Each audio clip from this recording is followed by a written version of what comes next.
ನಮಸ್ತೆ ಎಲ್ಲರಿಗೂ. ಎಲ್ಲರೂ ಹೇಗಿದ್ದೀರಾ? ನಾನು ಚೆನ್ನಾಗಿದ್ದೀನಿ, ನೀವೆಲ್ಲ ಚೆನ್ನಾಗಿದ್ದೀರಾ ಅಂತ ಭಾವಿಸ್ತಾ ಇದೇನಪ್ಪ ಅವರಾಗೆ ತೋರಿಸ್ತಾವ್ರೆ ಅಂತ ವಿಡಿಯೋದಲ್ಲಿ ಅಂತ ಅನ್ಕೋಬೋದು. ಭಾನುವಾರ ಮಹಾಲಯ ಅಮಾವಾಸ್ಯೆ ಇತ್ತಲ್ಲ, ಹಾಗಾಗಿ ನಾನು ಹೇಗೆ ನಮ್ಮ ಮನೇಲಿ ಹಿರಿಯಕರು ಪೂಜೆ ಮಾಡಿದ್ದೀನಿ ಅಂತ ಹಾಗೆ ಚಿಕ್ಕದಾಗಿ ಒಂದೊಂದು ವೀಡಿಯೋಸ್ನ ಮಾಡ್ಕೊಂಡಿದ್ದೀನಿ, ಅದನ್ನೆಲ್ಲ ಶೇರ್ ಮಾಡ್ತೀನಿ. ಬೆಳಗ್ಗೆ ಟಿಫನ್ಗೆ ಉಪ್ಪಿಟ್ಟು ಮಾಡಿದೆ, ಎಲ್ಲ ಥರ ತರಕಾರಿ ಹಾಕಿ. ಭಾನುವಾರ ಆಗಿರೋದ್ರಿಂದ ನಮ್ಮ ಮನೇಲಿ ಫಿಕ್ಸು ಉಪ್ಪಿಟ್ಟು ಮಾಡೋದನ್ನ. ಈ ಕಡೆ ಎಲ್ಲ ಈರುಳ್ಳಿ ಬೆಳ್ಳುಳ್ಳಿ ಎಲ್ಲ ಕಟ್ ಮಾಡಿ ಇಟ್ಕೊತಾ ಇದ್ದೀನಿ. ಪೂಜೆಗೆ ಎಲ್ಲ ಅಡುಗೆ ಎಲ್ಲ ಮಾಡಬೇಕಾಗಿರೋದ್ರಿಂದ ಬೆಳಗ್ಗೆನೇ ಬೇಗ ಎದ್ದು ಮನೇಲೆಲ್ಲ ಪೂಜೆ ಮಾಡಿ ಅಡುಗೆಗೆ ರೆಡಿ ಮಾಡ್ಕೊಳ್ಳೋಣ ಅಂತೇಳಿ ಬೇಗ ಎದ್ದು ಎಲ್ಲ ಕೆಲಸ ಮಾಡ್ಕೊತಾ ಇದ್ದೀನಿ. ನೋಡಿ, ಉಪ್ಪಿಟ್ಟು ಬಿಸಿ ಬಿಸಿ ಮಾಡಿ ತಿನ್ನೋದ್ರಿಂದ ಒಳ್ಳೆ ಟೇಸ್ಟ್ ಕೊಡುತ್ತೆ, ಹಾಗೆ ಸ್ವಲ್ಪ ಹೊಟ್ಟೆಗೂ ಕೂಡ ಹೋಗುತ್ತಿಲ್ಲ. ತಣ್ಣಗಾದರೆ ಮಾತ್ರ ಉಪ್ಪಿಟ್ಟು ಯಾರಿಗೂ ಇಷ್ಟ ಆಗೋದಿಲ್ಲ. ಬಿಸಿ ಬಿಸಿ ಆವಾಗ ಮಾಡಿ ಅವಾಗ ಪ್ಲೇಟ್ಗೆ ಹಾಕ್ಕೊಂಡು ಸ್ವಲ್ಪ ತುಪ್ಪ ಸ್ವಲ್ಪ ಮೊಸರು ಹಾಕೊಂಡು ತಿಂತಾಯಿದ್ರೆ ಸೂಪರಾಗಿರುತ್ತೆ. ನನಗಂತೂ ಇದೇ ರೀತಿಯೇ ಇಷ್ಟ ಆಗುತ್ತೆ. ಅವಾಗ ಮಾಡಿ ಅವಾಗ ತಿನ್ನಬೇಕು, ತಣ್ಣಗಾದರೆ ಮಾತ್ರ ತಿನ್ನೋದಿಲ್ಲ. ಚೆನ್ನಾಗಿರೋದೆಲ್ಲ ಯಾರಿಗೂ ಇಷ್ಟನೂ ಆಗೋದಿಲ್ಲ ಅಂತ ಅನ್ಕೋತೀನಿ. ನನಗೂ ಇಷ್ಟ ಆಗೋದಿಲ್ಲ ಉಪ್ಪಿಟ್ಟು ಅಂದರೆ, ಯಾರಿಗೂ ಇಷ್ಟ ಆಗೋದಿಲ್ಲ. ಇವತ್ತು ಹಬ್ಬ ಇರೋದ್ರಿಂದ ಬೇಗ ಟಿಫನ್ ಎಲ್ಲ ಮಾಡಿಕೊಂಡು ಅಡುಗೆ ಮೇಲೆ ಕ್ಲೀನ್ ಮಾಡಿಕೊಂಡು ಅಡುಗೆ ಎಲ್ಲ ಮಾಡ್ಕೊಂಡಿದ್ದೀನಿ. ಎಲ್ಲ ರೆಸಿಪಿ ನಾನು ವೀಡಿಯೋದಲ್ಲಿ ಡೀಟೇಲಾಗಿ ಶೇರ್ ಮಾಡಿರೋದ್ರಿಂದ ಈ ರೆಸಿಪಿಗಳನ್ನ ನಾನು ಯಾವುದು ಶೇರ್ ಮಾಡಿಲ್ಲ, ಯಾಕಂದರೆ ಆಲ್ರೆಡಿ ಎಲ್ಲ ಇರೋದ್ರಿಂದ ನಾನು ಮಾಡಲಿಲ್ಲ. ಹೆಸರುಬೇಳೆ ಪಾಯಸ ಮಾಡ್ಕೊಂಡಿದ್ದೆ. ಏನೇನು ಮಾಡಿದ್ದೀನಿ ಅಂತ ಹೇಳ್ತೀನಿ. ಹೆಸರುಬೇಳೆ ಪಾಯಸ ಮಾಡಿ ಇಟ್ಕೊಂಡಿದ್ದೀನಿ, ಮತ್ತು ಇಕ್ಕಿದ ಅವರೆಕಾಯಿ ಬೇಳೆ ಸಾರು ಮಾಡ್ಕೊಂಡಿದ್ದೀನಿ. ಬಿಸಿ ಬಿಸಿ ಅನ್ನ ರೆಡಿ ಆಗ್ತಾಯಿದೆ. ಈ ಕಡೆ ಕೋಸಂಬರಿಗೆಲ್ಲ ರೆಡಿ ಮಾಡಿ ಇಟ್ಕೊಂಡಿದ್ದೀನಿ. ಇನ್ನು ಉಪ್ಪು ಹಾಕ್ಬಿಟ್ಟು ಮಿಕ್ಸ್ ಮಾಡಿ ಪೂಜೆ ಮಾಡಬೇಕಷ್ಟೇನೆ. ಸಂಜೆ ಅಂದರೆ ಎಲ್ಲ ಕೆಲಸ ಮಾಡೋಕ್ಕಾಗೋದಿಲ್ಲ ಅಂತೇಳಿ ಎಲ್ಲ ರೆಡಿ ಮಾಡಿ ಇಟ್ಕೊಂಡಿದ್ದೀನಿ. ಬಜ್ಜಿಗೆ ಹಿಟ್ಟು ಕಲಸಿಟ್ಕೊಂಡಿದ್ದೀನಿ, ವಡೆಗೆ ಕೂಡ ಎಲ್ಲ ರುಬ್ಬಿ ಮಿಕ್ಸ್ ಮಾಡಿಟ್ಟಿದ್ದೀನಿ. ಇನ್ನು ಉಪ್ಪು ಹಾಕ್ಬಿಟ್ಟು ಎಣ್ಣೆಗೆ ಕರಿಯೋದಷ್ಟೇನೆ. ಈ ಕಡೆ ಎಲ್ಲ ಪೂಜೆಗೆ ರೆಡಿ ಮಾಡ್ಕೋಬೇಕಲ್ಲ, ಎಲ್ಲ ಒಂದು ಸಲ ತೊಗೊಂಡೋಗಿ ಇಟ್ಕೊಂಡಿದ್ದೀನಿ. ಯಾಕಂದರೆ ಪದೇ ಪದೇ ಎದ್ದು ಕೂರ್ತಿ ಓಡಾಡೋಕ್ಕಾಗೋದಿಲ್ಲ ಅಂತೇಳಿ ಎಲ್ಲ ಒಂದು ಕಡೆಯಿಂದ ಏನೇನು ಪೂಜೆಗೆ ತಂದಿರ್ತೀವೋ ಅದನ್ನೆಲ್ಲ ಅಲ್ಲಿ ಇಟ್ಕೊಂಡು ಕುತ್ಕೊಂಡು ನಿಧಾನಕ್ಕೆ ಪೂಜೆ ಮಾಡೋಣ ಅಂತ ಎಲ್ಲ ರೆಡಿ ಮಾಡ್ಕೊಳ್ಳೋಣ ಅಂತೇಳಿ ಅದೆಲ್ಲ ಅಲ್ಲಿ ರೆಡಿ ಮಾಡಿಕೊಂಡು ಈ ಕಡೆ ಎಲ್ಲ ವಡೆ ಹಾಕ್ತಾಯಿದ್ದೀನಿ. ಎಡೆಗೆ ಅಂತ ಬಂದರೆ ನಾವು ಎಂಜುಲ್ ಮಾಡೋದಿಲ್ಲ. ಹಾಗೆ ಫಸ್ಟು ಅದು ಉಪ್ಪಾರ ಇರಲಿ ಖಾರ ಕಮ್ಮಿನಾರ ಇರಲಿ, ಉಪ್ಪು ಎಡೆಗೆ ಎಂಜುಲ್ ಮಾಡ್ದಂಗೆ ರೆಡಿ ಮಾಡಬೇಕಾಗುತ್ತೆ. ಒಂದು ಕಣ್ಣು ಅಂದಾಜು ಮೇಲೆ ಹಾಕಿರ್ತೀನಿ, ಹಾಗೂ ಸ್ವಲ್ಪ ಉಪ್ಪು ಕಮ್ಮಿ ಆಗುತ್ತೆ, ಜಾಸ್ತಿ ಅಂತೂ ಆಗೋದಿಲ್ಲ.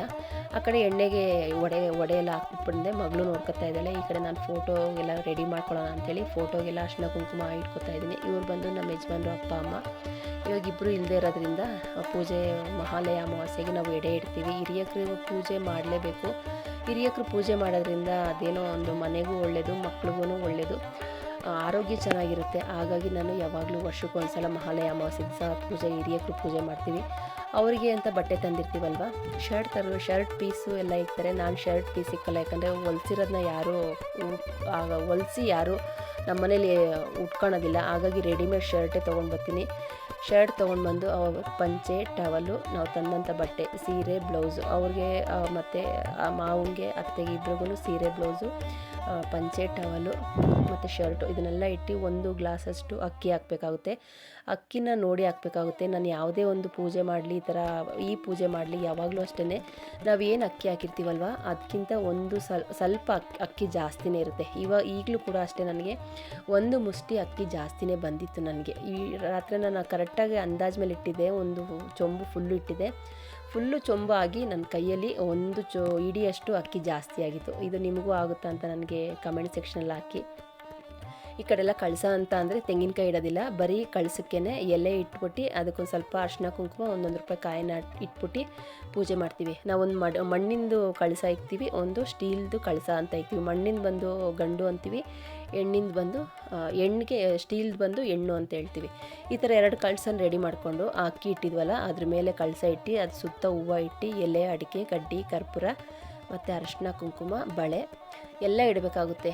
ಬೀಡಿ, ಬೆಂಕಿಪಟ್ಟಣ ಇದು ವರ್ಷಕ್ಕೊಂದು ಸಲ ಬರೋದ್ರಿಂದ ಅವ್ರಿಗೆ ಇಷ್ಟ ಆಗೋವಂಥ ಅಡುಗೆನೆಲ್ಲ ಮನೆಯಲ್ಲೇ ಮಾಡಿ ಎಡೆ ಇಡಬೇಕಾಗುತ್ತೆ. ತುಂಬಾ ಒಳ್ಳೆಯದು. ಈ ಥರ ಮಕ್ಕಳು ಮನೆಗೆ ಶ್ರೇಯಸ್ಸು ಅಭಿವೃದ್ಧಿ ಆಗಬೇಕು ಅಂತಂದರೆ ಈ ಥರ ಹಿರಿಯಕ್ರಿಗೆ ನಾವು ಪೂಜೆ ಮಾಡಲೇಬೇಕಾಗುತ್ತೆ. ಕಪ್ಪು ದಾರ ಇಡ್ತೀವಿ, 1 ಮೀಟ್ರಷ್ಟು ಕಪ್ಪು ದಾರ ತಂದು ಅದನ್ನ ಇಡ್ತೀವಿ. ಮತ್ತು ಕಡಲೆಪುರಿ, ಚೋಚೋ ಇದನ್ನೆಲ್ಲ ರೆಡಿ ಮಾಡಿ ಇಟ್ಕೊಂಡು ಈ ಕಡೆ ಮತ್ತೆ ವಡೆ ಹಾಕ್ತಾಯಿದ್ದೀನಿ. ಯಾಕಂದರೆ ಎಡೆ ಪೂರ್ತಿ ಮಾಡಿಕೊಂಡ್ರೆ ಊಟಕ್ಕೆ ಆಮೇಲಿಂದ ಬೇಕಾದ್ರೆ ಊಟಕ್ಕೆ ನಿಧಾನಕ್ಕೆ ಮಾಡ್ಕೋಬೋದು ಅಂಥೇಳಿ ಫಸ್ಟು ಎಡೆಗೆ ಮಾತ್ರ ಎಲ್ಲ ಒಂದು ಸ್ವಲ್ಪ ಒಂದು 4 ಮಾಡಿ ಎಲೆ ಪೂರ್ತಿಗೆ ಎಷ್ಟು ಇಕ್ತೀವಲ್ವ ಅಷ್ಟನ್ನ ಮಾತ್ರ ಫಸ್ಟೇ ಮಾಡ್ಕೊತಾಯಿದ್ದೀನಿ. ನೋಡಿ, ಈ ಥರ ಎಲ್ಲ ಬಜ್ಜಿ ಎಲ್ಲ ನಾನು ಫಸ್ಟ್ ಮಾಡಿಟ್ಕೊಂಡ್ರೆ ಆಮೇಲೆ ಅಷ್ಟು ಕಷ್ಟ ಆಗೋದಿಲ್ಲ. ಮತ್ತು ಆ ಕಡೆ ಈ ಕಡೆ 2 ಕಡೆನೂ ನೋಡ್ಕೊಳ್ಳೋಕ್ಕಾಗೋದಿಲ್ಲ ಅಂಥೇಳಿ ಈ ಕಡೆ ಬಜ್ಜಿನೂ ಮತ್ತು ವಡೆನೂ ಮಾಡಿಕೊಂಡು ಅದೇ ಕೈಲೇ ಮುದ್ದೆ ಮಾಡ್ಕೊತಾಯಿದ್ದೀನಿ. ಯಾಕಂದರೆ ಅವರು ಮುದ್ದೆ ತುಂಬ ತಿಂತಾ ಇದ್ದಿದ್ದರಿಂದ ಮುದ್ದೆ ಕೂಡ ಮಾಡಬೇಕಾಗುತ್ತೆ. ಇವರು ನಮ್ಮ ಯಜಮಾನ್ರು ಅಣ್ಣನ ಹೆಂಡ್ತಿ ಅವರು ಬಂದಿದ್ದರು. ಯಾಕಂದರೆ ಅವರು ಮಧ್ಯದವರು ಮಾಡೋಂಗಿಲ್ಲ ಅಂಥೇಳಿ ನಮ್ಮ ಮನೇಲೇ ಬಂದು ಧೂಪ ಹಾಕ್ಬಿಟ್ಟು ಹೋಗ್ತಾರೆ ಅವರು. ಅವರು ಬಂದಿದ್ದರು, ಪೂಜೆ ಟೈಮಿಗೆ ಕರೆಕ್ಟಾಗಿ ಬಂದಿದ್ದರು. ಸರಿ ನಾನು ಈ ಕಡೆ ಎಲ್ಲ ಅಡುಗೆ ಮನೇಲಿ ನಾನು ನೋಡ್ಕೊತಾ ಇದ್ದೆ. ಮಾಡಿ ಅಡುಗೆ ಮಾಡಿದ ತಂದು ಕೊಡ್ತೆ. ಅವರೆಲ್ಲ ಎಲೆಗೆಲ್ಲ ಬಡಿಸ್ತಾಯಿದ್ರು. ಯಾಕಂದರೆ ಅವರು ಮಾಡ್ತಾಯಿದ್ರಲ್ವ, ನನಗಿಂತ ಅವ್ರಿಗೂ ಗೊತ್ತಿರೋದ್ರಿಂದ ಅವ್ರಿಗೇ ಎಡೆ ಇಡ್ರಿ ಅಕ್ಕ, ನೀವು ರೆಡಿ ಮಾಡಿರಿ ಅಂತೇಳಿ ನಾನು ಈ ಕಡೆ ಅಡುಗೆ ಮನೆಯಲ್ಲೆಲ್ಲ ಮಾಡ್ಕೊತಾ ಇದ್ದೆ. ಯಾಕಂದರೆ ಅಲ್ಲೂ ಇಲ್ಲೂ ಮಾಡೋಕ್ಕೂ ಆಗೋದಿಲ್ಲ. ಅವರು ಸೊಸೆನೇ ಈ ಮನೆಗೆ, ನಾನು ಕೂಡ ಸೊಸೆನೇ. ಹಾಗಾಗಿ ಅವ್ರು ದೊಡ್ಡವರು, ನಾನು ಚಿಕ್ಕವಳು ಅಷ್ಟೇನೆ. ಸರಿ, ಅವರು ಎಡೆ ಎಲ್ಲ ಇಡ್ತಾಯಿದ್ರು. ಒಬ್ಬೊಬ್ಬರು ಒಂದೊಂದು ಕೆಲಸ ಮಾಡಿಕೊಂಡ್ರೆ ಬೇಗ 7 ಗಂಟೆ ಒಳಗಡೆ ಪೂಜೆ ಧೂಪ ಎಲ್ಲ ಹಾಕ್ಬೇಕಾಗಿರೋದ್ರಿಂದ ಪಟ ಅಂತ ಬೇಗ ಮಾಡ್ಕೊಂಡಿದ್ದಾಯಿತು. ಹೆಸರುಬೇಳೆ ಪಾಯಸ, ವಡೆ ಎಲ್ಲ ನಾವು ಏನೇನು ಅಡುಗೆ ಮಾಡಿರ್ತೀವಲ್ವ ಅದನ್ನೆಲ್ಲ ಇಟ್ಟು ಅವತ್ತಿನ ದಿವಸ ಬಂದು ಅದನ್ನು ತಿಂದು ಹೋಗಲಿ ಅಂತ ಮನಸಲ್ಲೇ ಅಂದ್ಕೊಂಡು ಅವ್ರಿಗಿಷ್ಟ ಆಗೋವಂಥದ್ದನ್ನ ಅಡುಗೆ ಎಲ್ಲ ಮಾಡ್ತೀವಿ. ನನಗೆ ಗೊತ್ತಿರೋ ಮಟ್ಟಿಗೆ ನಾನು ಇಷ್ಟೇ ಮಾಡೋದು. ಎಲ್ಲರೂ ಒಂದೊಂದು ಥರ ಮಾಡ್ತಾರೆ. ಎಲ್ಲರೂ ಖಾರ ಅಡುಗೆ ಮಾಡ್ತಾರೆ, ನಾನ್ ವೆಜ್ಜು. ನಮ್ಮ ಮನೇಲಿ ಸಿಹಿ ಅಡುಗೆನೇ ಯಾವಾಗಲೂ ಮಾಡೋದ್ರಿಂದ ಸಿಹಿನೇ ಮಾಡ್ತೀವಿ. ಇಷ್ಟೇ ನಮಗೆ ಗೊತ್ತಿರೋ ಮಟ್ಟಿಗೆ ನಾವು ಮಾಡ್ತೀವಿ. ಇನ್ನೇನು ಜಾಸ್ತಿ ಮಾಡೋಕ್ಕೆ ಹೋಗೋದಿಲ್ಲ. ಇದನ್ನೆಲ್ಲ ರೆಡಿ ಮಾಡಿಕೊಂಡು 7 ಗಂಟೆ ಒಳಗಡೆ ಧೂಪ ಹಾಕ್ತೀವಿ. ನೋಡಿ ನಾನು ಯಾವ ರೀತಿ ಪೂಜೆ ಮಾಡಿದ್ದೀನಿ ಅಂತ. ಇಷ್ಟೇ ಮಹಾಲಯ ಅಮಾವಾಸ್ಯೆಗೆ ಮಾಡೋ ಅಂಥ ಪೂಜೆ. ಇವಾಗ ಲಾಸ್ಟಲ್ಲಿ ದೀಪ ಎಲ್ಲ ಹಚ್ಬಿಟ್ಟು ಅವರು ಧೂಪ ಹಾಕ್ಬಿಟ್ಟು ಹೋದರೆ ನಾವು ಆಚೆಗೆ, ಅವ್ರು ಬಂದು ಮನೇಲಿ ಬಂದು ತಿಂತಾರೆ ಅನ್ನೋದೊಂದು ನಂಬಿಕೆ ಅಷ್ಟೇನೆ. ಅದು ನಿಜನ ಸುಳ್ಳು ನಮಗಂತೂ ಗೊತ್ತಿಲ್ಲ. ಒಟ್ಟಿನಲ್ಲಿ ಮಾಡೋ ಪದ್ಧತಿ ನಾವು ಮಾಡಬೇಕು. ಅವರ ಆಶೀರ್ವಾದ ಇದ್ದರೆ ನಮಗೆ ದೇವರು ಆಶೀರ್ವಾದನೂ ಬೇಕು, ಅದೇ ರೀತಿ ಹಿರಿಯರ ಆಶೀರ್ವಾದನೂ ಬೇಕು. ಇಬ್ಬರು ಆಶೀರ್ವಾದ ಇದ್ದರೆ ಮಾತ್ರ ನಾವುಗಳು ಭೂಮಿ ಮೇಲೆ ಆಯಸ್ಸು ಆರೋಗ್ಯವಾಗಿ ಇರೋಕ್ಕೆ ಸಾಧ್ಯ ಆಗುತ್ತೆ ಅಂತ ನಂಬಿದ್ದೀನಿ. ಅದಕ್ಕೋಸ್ಕರನೇ ಮಾಡಿದಂಥ ಅಡುಗೆ ಎಲ್ಲ ಇಟ್ಟು ನನಗೆ ಗೊತ್ತಿರೋ ಮಟ್ಟಿಗೆ ನಾನು ಇಷ್ಟೇ ಪೂಜೆ ಮಾಡ್ತೀನಿ. ಜಾಸ್ತಿ ನಮಗೆ ಮಾಡೋಕ್ಕೆ ಬರೋದಿಲ್ಲ. ತಿಳಿದ ಮಟ್ಟಿಗೆ ಮಾಡಿದ್ರೆ ಸಾಕಲ್ವ, ಮನಸ್ಫೂರ್ತಿಯಾಗಿ ಮಾಡಬೇಕು. ಅವ್ರು ಮಾಡ್ತಾರೆ ನಾವು ಮಾಡ್ತಾರೆ ಅಂತ ನಾವು ಮಾಡೋಕ್ಕೂ ಆಗೋದಿಲ್ಲ. ನಮ್ಮ ಮನೇಲಿ ಏನಿರುತ್ತೋ ಉಪ್ಪು ಗಂಜಿ ಇದ್ರೂ ಪರವಾಗಿಲ್ಲ, ವರ್ಷಕ್ಕೊಂದ್ಸಲ ಅವ್ರು ಮನೆಗೆ ಬರ್ತಾರೆ, ಮನೆ ಬಾಗಿಲು ಕಾಯ್ತಿರ್ತಾರೆ ಅಂತಾರೆ.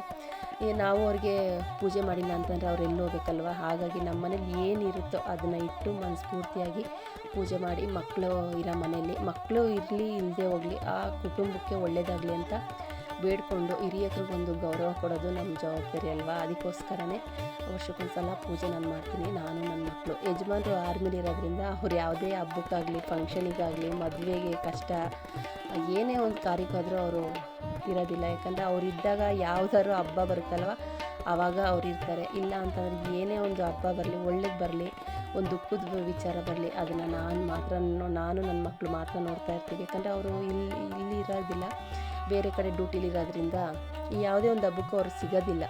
ಇದಕ್ಕೂ ಕೂಡ ಅವ್ರು ಬಂದಿಲ್ಲ. ಇನ್ನು ಮುಂದಿನ ವರ್ಷದಿಂದ ಇಲ್ಲೇ ಇರ್ತಾರೆ ಅವರು. ನೋಡಿ ಫೈನಲಾಗಿ ನಾವು ಧೂಪ ಎಲ್ಲ ಹಾಕಿದ್ವಿ. ಧೂಪ ಎಲ್ಲ ಹಾಕಿ ಹೊರಗಡೆ ಹೋಗಿ ಅವ್ರ ಮನೆಯೊಳಗೆ ಬಂದು ಊಟ ಮಾಡ್ಕೊಂಡು ಹೋಗಲಿ ಅಂತ ನಾವು ಹೊರಗೆ ಹೋಗಿ ಒಳಗೆ ಬರ್ತೀವಿ. ಇಷ್ಟೇ ಫ್ರೆಂಡ್ಸ್, ನೋಡಿರಲ್ಲ ಫ್ರೆಂಡ್ಸ್. ಈ ವಿಡಿಯೋ ಇಷ್ಟವಾದಲ್ಲಿ ಲೈಕ್ ಮಾಡಿ, ಶೇರ್ ಮಾಡಿ, ಕಮೆಂಟ್ ಮಾಡಿ. ಹೋಗಿ ಬರ್ತೀನಿ. ನಮಸ್ತೆ, ಬಾಯ್ ಫ್ರೆಂಡ್ಸ್.